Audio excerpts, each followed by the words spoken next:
Bapak Ibu Saudara, kita melanjutkan tema kita, nama Tuhan dalam tiap dispensasi. Ini sudah yang keempat ya. Dan kita akan berbicara tentang nama Tuhan yang adalah El Shaddai dan juga Yahweh ya.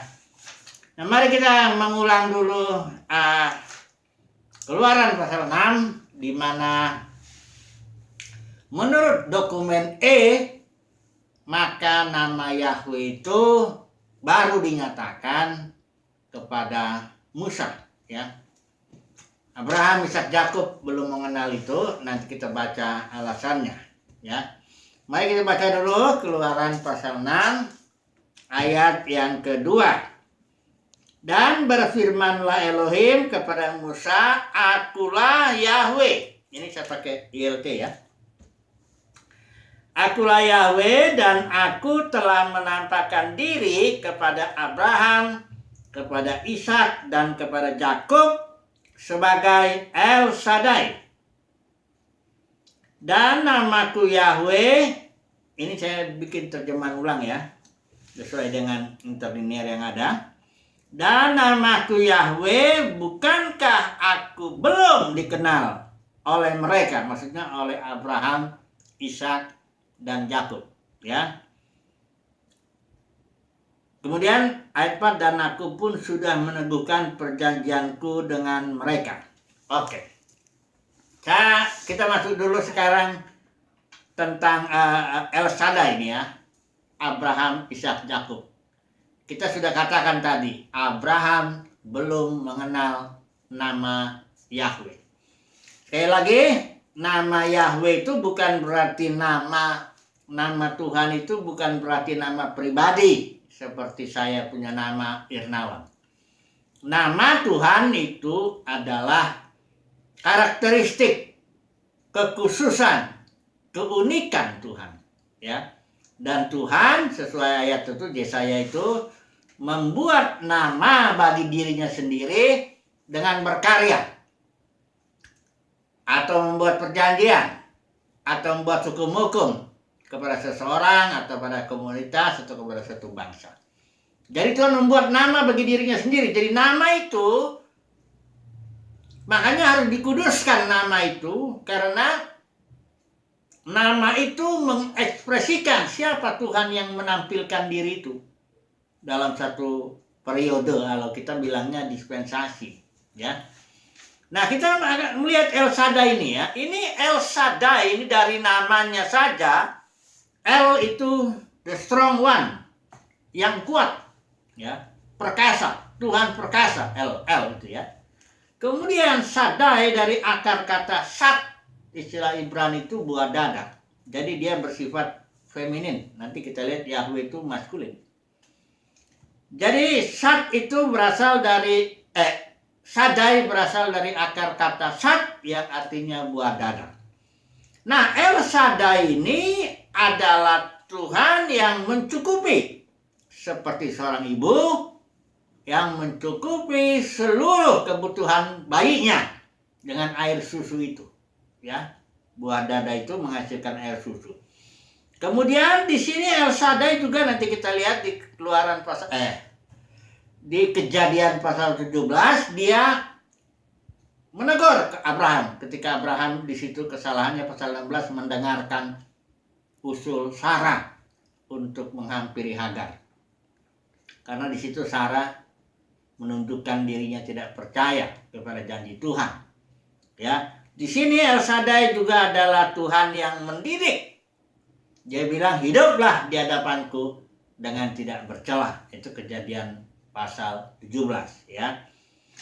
Jadi nanti kita lihat juga Shad ini sesuai dengan perjanjiannya feminin, karena janjinya kepada Abraham, Ishak, dan Yakub adalah beranak cucu. Ya. Itu makanya janjinya keturunan itu kan feminin, kan perempuan yang beranak ya, melahirkan. Kalau Yahweh janjinya kepada Israel, umatnya itu tanah perjanjian. Ada 7 bangsa di sana yang harus diperangi. Itu makanya nanti kita melihat Yahweh ini adalah Tuhan perang, maskulin dia ya. Di sini banyak ayat-ayatnya itu bahwa Tuhanlah yang berperang, kamu diam saja, ya. Daud juga berkata, dia yang melatih tanganku untuk berperang, dan banyak sekali ayat-ayat mengenai peperangan. Dan memang orang Israel memang perang, ya, merebut warisannya tanah perjanjian. Oke, mari kita melihat dulu El Shaddai ini. Dia ini muncul di dalam perjanjian lama itu 48 kali, ya. Kemudian 31 kalinya ada di dalam kitab Wahyu. Makanya kitab Wahyu, kitab Ayub, ya. Makanya ini dispensasi, kan dispensasi itu ada dispensasi Adam, dispensasi Nuh, ini namanya Elohim, ya, Adam dan Nuh ini Elohim. Kemudian dispensasi Abraham, ini El Shaddai. Nah, Ayub itu barangkali dia sebelum Abraham, ya, antara Nuh dengan Abraham lah, ya. Karena kenapa? Karena dalam kitab Wahyu Ayub tidak tertulis, nggak disebut satu kali pun nama Abraham, Ishak, Yakub. Jadi besar kemungkinan Ayub duluan, kejadiannya itu baru Abraham, Ishak, Yakub. Tapi kepada Ayub Tuhan menampilkan dirinya dengan nama El Shaddai. Ada 31 kali muncul. Nah, El Shaddai yang di kitab Ayub nanti kita belajar itu adalah Tuhan yang mendidik, ya. Karena El Shaddai itu, mari kita lihat dulu, ya. Yang kita masuk dulu kepada yang ini aja dulu. Kepada Abraham, kepada janjinya dulu, ya. Karena dari kan kita tahu nama Tuhan itu dari perjanjiannya, dari hukum-hukumnya, dari karyanya, ya, dari sifat-sifatnya yang ditampilkan dalam satu periode itu, dispensasi itu kita bisa tahu namanya. Nah, mari kita melihat dulu janjinya kepada Abraham ini, Kejadian pasal 12, ya. Kita tidak membahas perjanjiannya, kita membahas apa sih yang dijanjikan oleh El Shaddai kepada Abraham, ya. Nah, mari kita lihat di pasal ini. Sebenarnya nggak perlu lagi di karena sudah sering, ya, kita lihat perjanjiannya itu dikatakan di sini Kejadian 12 itu, keluarlah kamu dari negerimu, dari sanak saudaramu, dari rumah ayahmu ke negeri yang akan kutunjukkan kepadamu, dan aku akan membuat engkau menjadi suatu bangsa yang besar, beranak cucu. Ya, ini sudah saya bilang tadi, Shad itu El Shad. Shad itu artinya buah dada, feminin, dengan janji dia sesuai dengan namanya, yaitu membuat Abraham menjadi suatu bangsa, beranak cucu, ya. Kemudian bukan itu saja, karena di sini juga dibilang, aku memberkati engkau, membuat namamu masyhur dan menjadi berkat, ya. Yang berkati artinya ini kan seperti seorang ibu memberkati anaknya, bayinya, ya, dengan mencukupi. Abraham itu sedemikian dicukupi, bahkan secara materi, karena memang konteksnya dispensasi itu berkatnya berkat materi. Itu Abraham sangat kaya, ya. Ishak juga begitu, ya. Yakub juga, ya. Jadi El Shaddai mencukupi seluruh kebutuhannya, tuh, ya. Tapi dia juga mendidik, karena Abraham juga melakukan kesalahan-kesalahan. Setidaknya ada 3 kali lah, ya, Abraham melakukan kesalahan. Ketika dia keluar dari Ur Kasdim, disuruh Tuhan, dikatakan di sini El Shaddai bilang, keluarlah kamu dari negerimu. Kita sudah tahu Abraham itu berasal dari negeri Ur Kasdim, pecahan kerajaan Nimrod, ya, di Babel, dekat itu Ur Kasdim, Babel. Itu ada ilahnya di situ. Ada keluarga bapaknya yang dia harus tinggalkan itu, ya. Karena dia akan menjadi unit tersendiri, menjadi bapak, ya. Maka tidak boleh, ya, dia jangan posisi sebagai anak, ya. Dia harus menjadi bapak, ya. Tapi ternyata dia bawa Terah, ya, dibawa, dan akhirnya mereka berhenti di Haran. Dari Ur Kasdim, Haran, kalau lihat ini Kanaan, dia berhenti situ. Baru setelah Terah mati, Abraham bisa berjalan. Nah, kesalahan yang kedua Abraham itu ketika dia sampai di tanah Palestina tanah perjanjian, ada kelaparan di sana. Abraham lari ke Mesir. Padahal El Shaddai itu adalah Tuhan yang mencukupi. Ini sama dengan kesalahan yang dibuat oleh Elimelek. Ketika zaman hakim-hakim ada kelaparan, dia lari ke tanah Moab. Akhirnya Elimelek mati, kedua anaknya Mahlon Kilion pun mati. Kita tahu ya cerita itu di kitab Rut. El Shaddai mendisiplin juga Abraham yang jalan ke tanah Mesir, ya. Dari situ sebenarnya dia mendapatkan Hagar itu, ya, karena Hagar itu hamba Sarai orang Mesir. Kemudian kesalahan Abraham yang ketiga yang akhirnya Tuhan menegur di situ, ya. Coba kalau kita melihat istilah Kejadian 16 itu adalah Sarah bilang begini, engkau tahu Tuhan tidak memberikan kepadaku anak, ya. Padahal bukan tidak memberi, cuma belum waktunya, ya. Sudah kurang lebih 13 tahun itu Abraham menunggu dari umur 75, antara dari umur 75 sampai Ismail lahir itu 13 tahun. Jadi memang belum waktunya. Pasal 16 itu judulnya Hagaran Ismail, ya. Berkatalah Sarai kepada Abraham, engkau tahu Tuhan tidak memberi aku melahirkan anak. Ini salah. Omongan Sarah ini tidak betul. Itu omongan orang yang gak percaya. Karena Tuhan sudah janji memberikannya. Hanya belum waktunya. Jadi sabar aja. Jangan ngomong begini. Udah karena dia ngomong gini, dia kasih usul lagi. Hampirilah Hagar, hambaku itu. Nah, kesalahan Abraham di sini lihat pasal ayat 2 ini. Dan Abraham mendengarkan perkataan Sarai. Ini Alkitab yang mencatat. Di sinilah kesalahan Abraham. Dia nggak mendengarkan suara Tuhan, suara El Shaddai. El Shaddai itu ngomong, engkau akan menjadi bangsa yang besar, artinya keturunan melalui Sarai itu.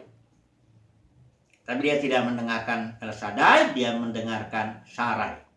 Kemudian pasal 17 barulah ketika Abraham berumur 99 tahun, maka ini El Shaddai ini, ya. Pasal itu kita lihat ambil yang pasal 7 YLT, ya. Ini juga pakai Yahweh dia. Ini anak coba dulu. Pasal 17 ya ayat 1. Ketika Abraham berusia 99 tahun, Yahweh menampakkan diri kepada Abraham dan berfirman kepadanya, akulah El Shaddai. Hiduplah di hadapanku dan jadilah sempurna. Ini terjemahan YLT. Ini teguran ini, ya.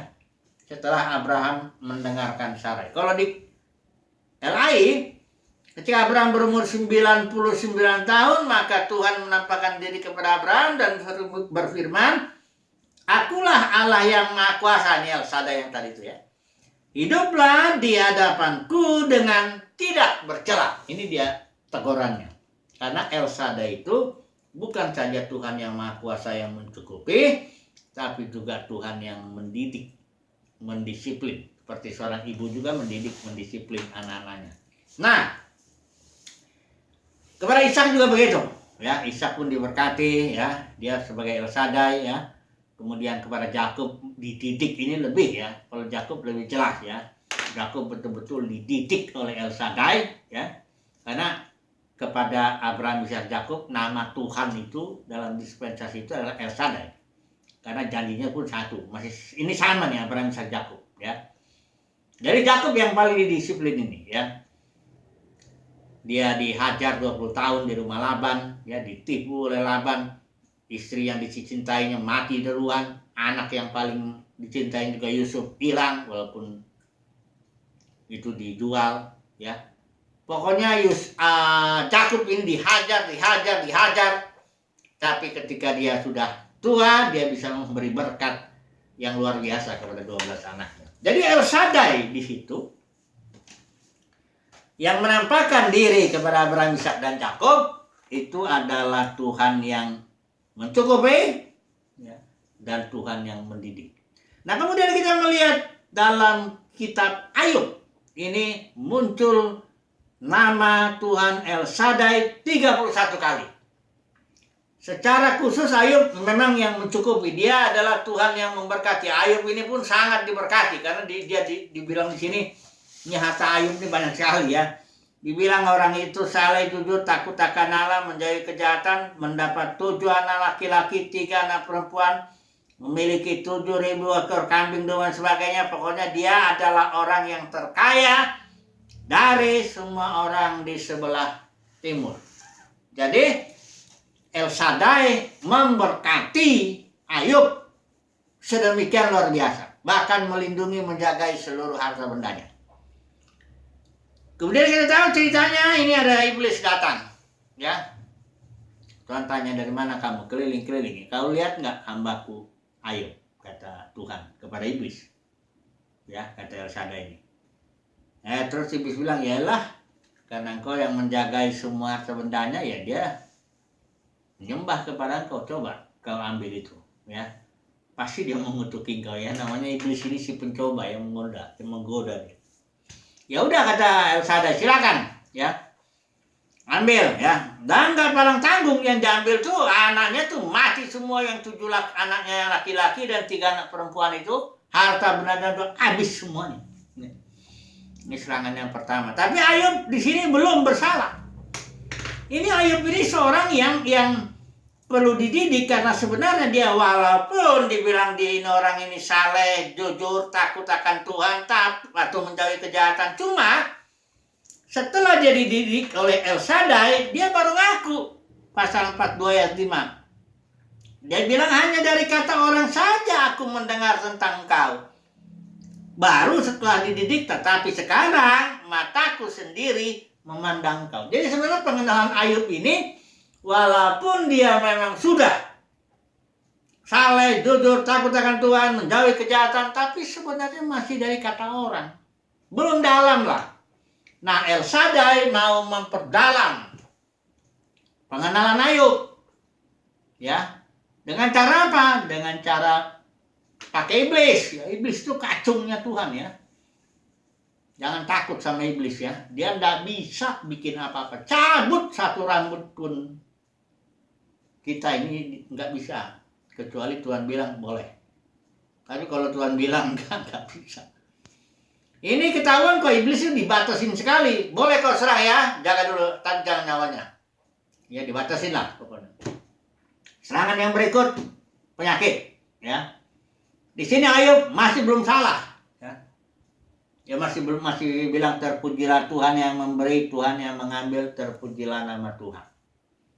Kemudian ketika datang teman-temannya, ketiga temannya ini yang seolah, bukan seolah, memang dengan panjang kalimatnya itu, tapi intinya, Ayub, engkau ditimpa perkara ini karena engkau berdosa. Nah, di situ Ayub jadi membela diri, bahkan jadi menyalahkan Tuhan. Nah, di situ dia kena disiplin Tuhan, ya. El Shaddai mendisiplin, mendidik, tapi akhirnya dia Ayub mengaku, ya, dari kata orang saja aku mengenal engkau, tapi sekarang mataku melihat engkau, ya. Setelah dia Ayub bertobat, mencabut perkataannya, dibilang sini, oleh sebab itu, ayat 6 pasal 42, oleh sebab itu aku mencabut perkataanku, dan dengan menyesal aku duduk dalam debu dan abu. Ketika Ayub sudah bertobat, Tuhan El Shaddai memulihkan 2 kali lipat, ya. Karena El Shaddai itu adalah Tuhan perkasa yang mencukupi, memberkati, ya. Tak usah khawatir, makanya ada lagunya, ya. Tak usah ku takut, ya. El Shaddai mencukupi, ya. Ini El Shaddai, ya. Kemudian ini kasus Ayub, ya. El Shaddai yang mendidik, yang menghajar lah, ya, membentuk, ya. Oke. Sekarang kita masuk kepada Yahweh, tapi barangkali kita tidak usah terlalu, atau kita selesaikan kalau bisa, ya, hari ini, ya. Yahweh ini kita sudah tahu tadi, Tuhan, dia maskulin. Dia ini baru pertama kali memperkenalkan dirinya kepada Musa, tapi nama Yahweh ini yang paling banyak muncul dalam Perjanjian Lama. Ada 6.823 kali. Yahweh itu kalau istilah Ibrani itu YHWH. YHWH karena nggak ada huruf hidupnya ya. Ini konsonan, huruf mati semua. Nah, ini artinya I am, atau kita baca aja dulu ini ya. Ketika dia menyatakan dirinya kepada Musa ya, ketika Musa bertanya namanya mana ini. Keluaran pasal 4 ya. Keluaran pasal 4 ya. Pasal 13 kita baca ya. Pasal 4 ayat 13. Musa berkata kepada Elohim, sesungguhnya aku akan datang kepada Bani Israel dan berkata kepada mereka, Elohim leluhurmu telah mengutus aku kepadamu. Dan mereka bertanya kepadaku, siapakah namanya?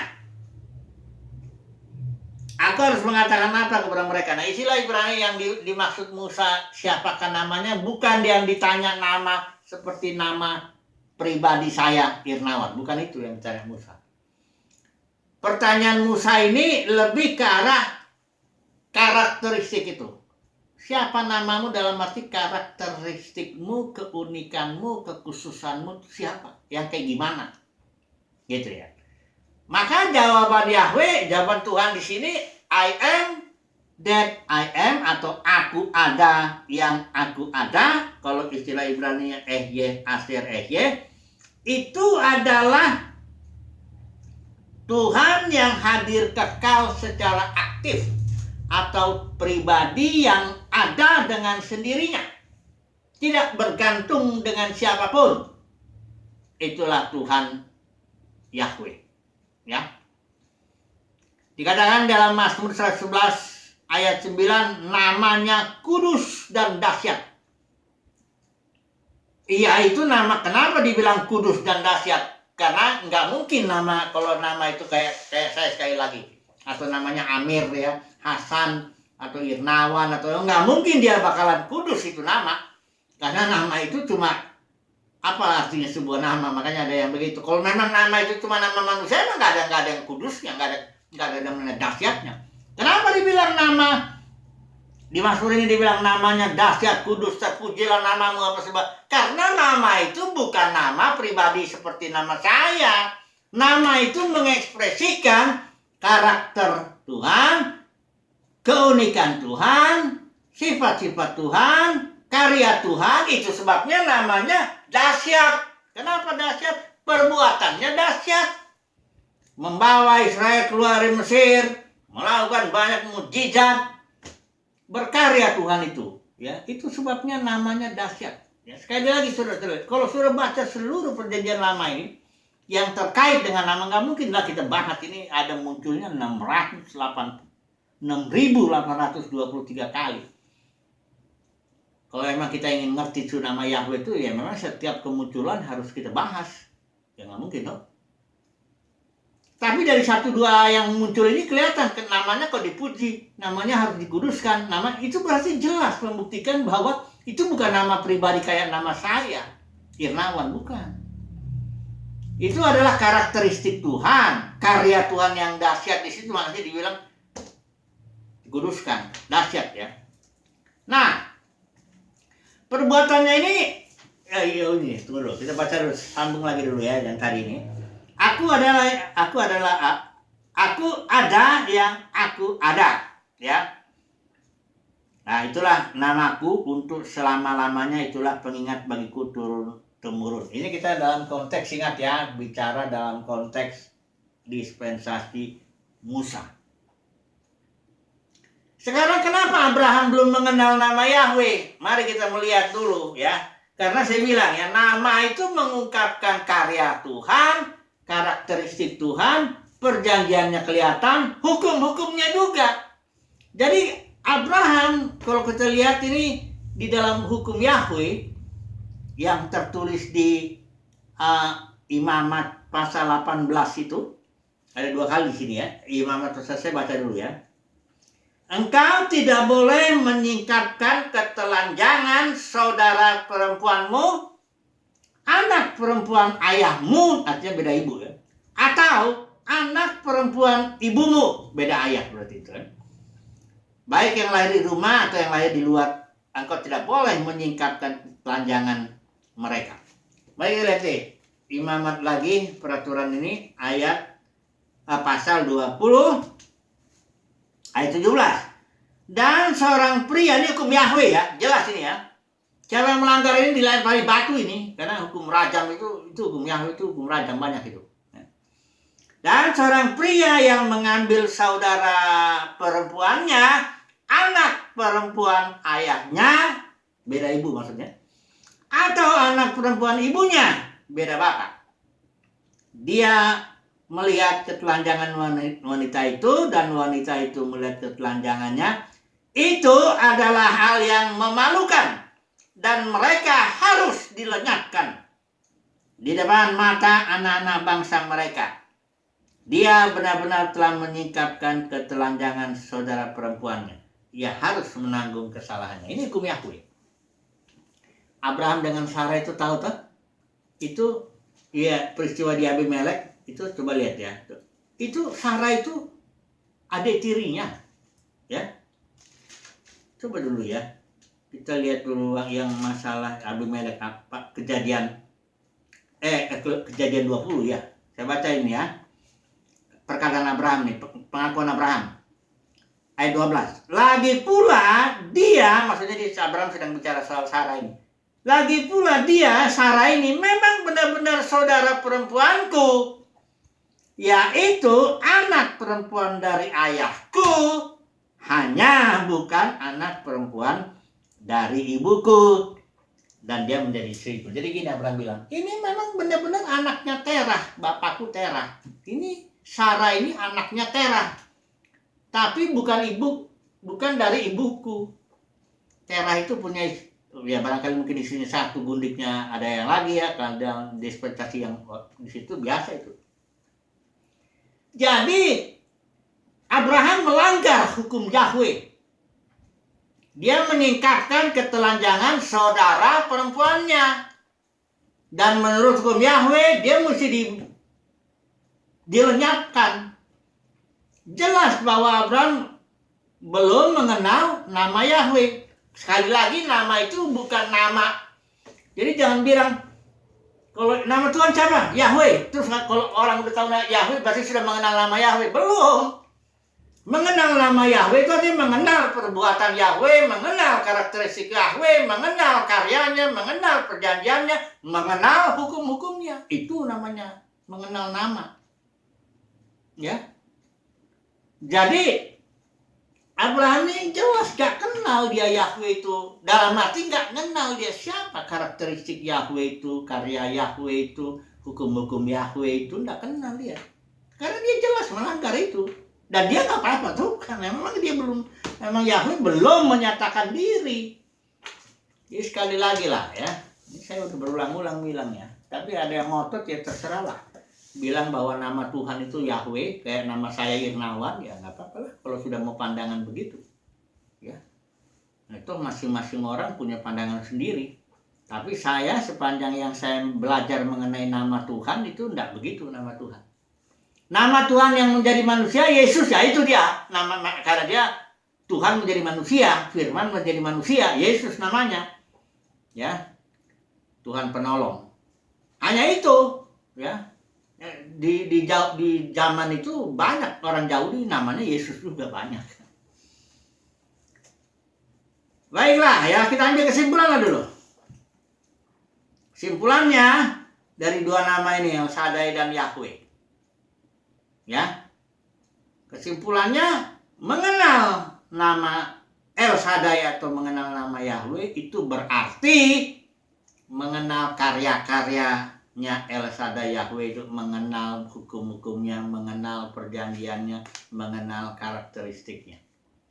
Atau dengan kata lain, mengenal nama Tuhan itu sama dengan mengenal Tuhan. Ya. Dan ada janji bagi orang yang mengenal Tuhan itu. Saya sudah kutip itu Mazmur 91 ayat 14. Karena dia mengenal namaku, aku akan melindungi, menjagai, membentengi dan sebagainya. Puji Tuhan, nanti kita sambung lagi nama El Elyon ya untuk perjanjian baru. Haleluya. Amin.